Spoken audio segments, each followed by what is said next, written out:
there. I'm a representative on behalf of Ai Weiwei. I'm going to be representing him and what he's done. And you? Yeah, nice to meet you. I'm representing the CCP, and I would like to talk to you today about the arrest of Ai Weiwei back in 2011 for his tax evasion and his antics that just disrupt our nation. Antics. I also have that in mind. Let's just say that I brought you here just so we can have a little chat, if you will. Sure that she would allow me to talk with someone like you? Am I allowed to talk with you? Yeah, we're allowed to talk. Fine by me. Because where do I start with the amount of repression you've caused in your own people? You say that your nation is considered to be a people's republic, as your nation is also referred to as the People's Republic of China. True.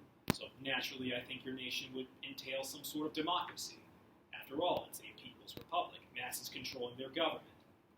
So naturally, an artist like Ai Weiwei should be allowed to express himself freely in this nation, especially considering that he was the one responsible for making the Bird's Nest Stadium in Beijing. Is that correct?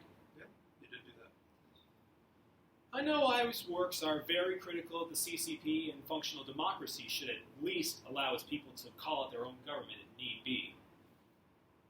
While he was about to board a flight to Taipei, he was unjustly arrested on the spot, which you say is for tax evasions and, on a much more broader term, economic crimes.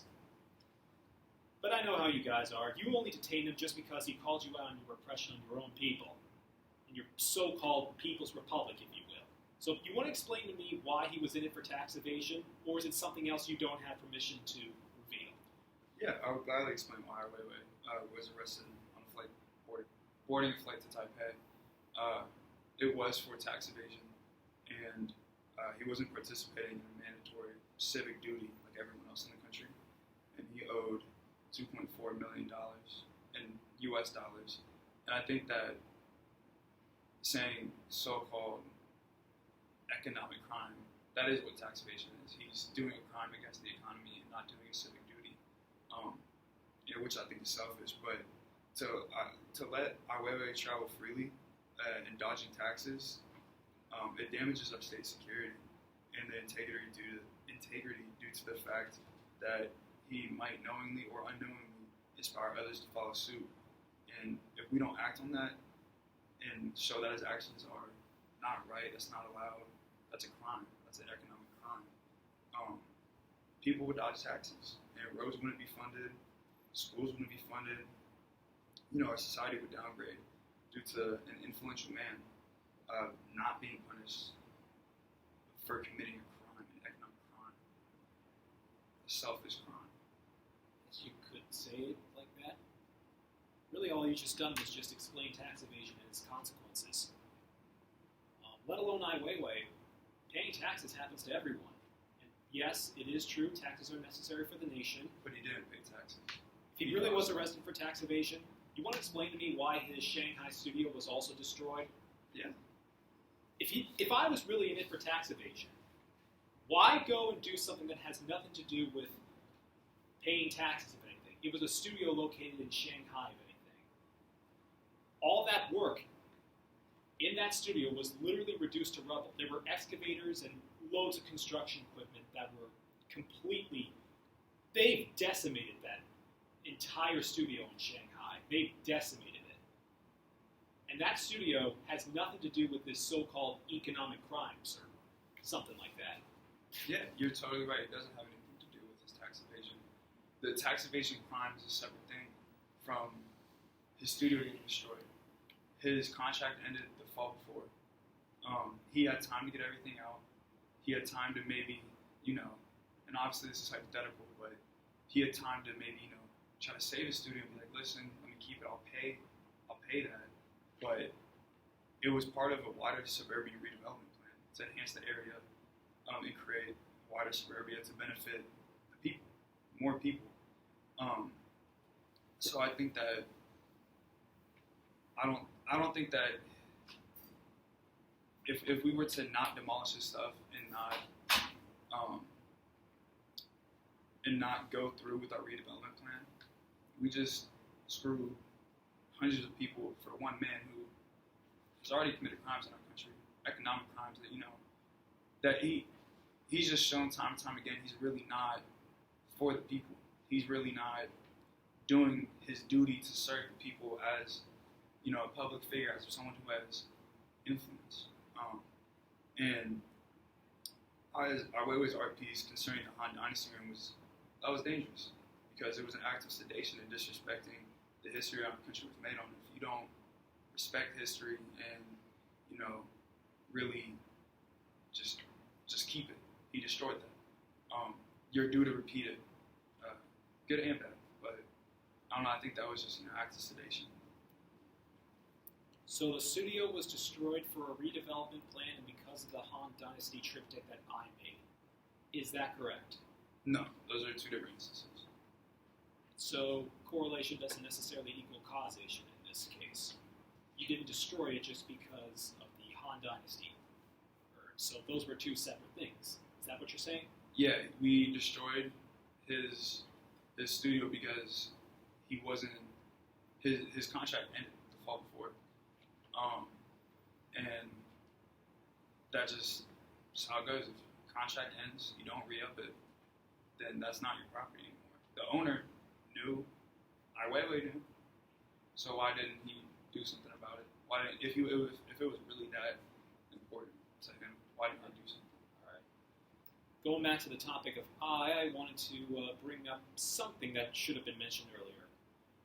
When he was arrested for these so-called economic crimes, in this case tax evasion, as you mentioned, embassies across China started protesting and bringing awareness to this issue, this arrest, if you will. Now, I would keep it in your nation, but this is actually something on a worldwide scale, not just in China. It happened in places like Hong Kong, Berlin, Sydney, London, Paris. They all protested an Ai for his release because, frankly, I think secret police detained him exclusively just because he wanted to censor his work. If this really was a people's republic, people have every right to criticize their own government, especially for someone who's trying to bring awareness to repressive means. So, you want to explain to me how people, not just on the outside of the nation, but on the inside of China, you want to explain to me why they're protesting in the first place? Why they want Ai released? Yeah, I mean, for the stuff happening outside the country, that's not for me to worry about. I worry about China, and its people. And people can protest. There's been many protests in China. They can do that. But, I think it's a small line between a protest and a riot. The only difference is violence. And it takes one person to cause a chain reaction. So I think, if we don't get on top of the protest as it's happening, consciously, we can't just sit there and almost let a riot happen. You know what I mean? And I think Ai Weiwei's caused a lot of disruption in him participating and indirectly causing people to protest for, let's say, the Jasmine rallies, hunger strike in New York City, his boycott of the Olympics against the China regime, and just his art in general. It's deemed as protest art, that's fine, but when boots are on the ground and people gather up, like I said, it takes one person for that protest to be riot, and that's just dangerous. We can't let that happen in our country. But yeah, and to bring up some of this protest art, truthfully, it's not art. His middle finger piece and the Han Dynasty we were talking about before, that in our eyes, that's kind of just a spoiled teenager trying to just get attention. What's the art in him flicking off the building he did and him dropping the urn? What's really the art there? Maybe it's just because he's unsatisfied with the nation. Maybe it's because he's bringing awareness to his own nation. Maybe it's because he wants nothing but the best for the nation, but the government system is entirely wrong.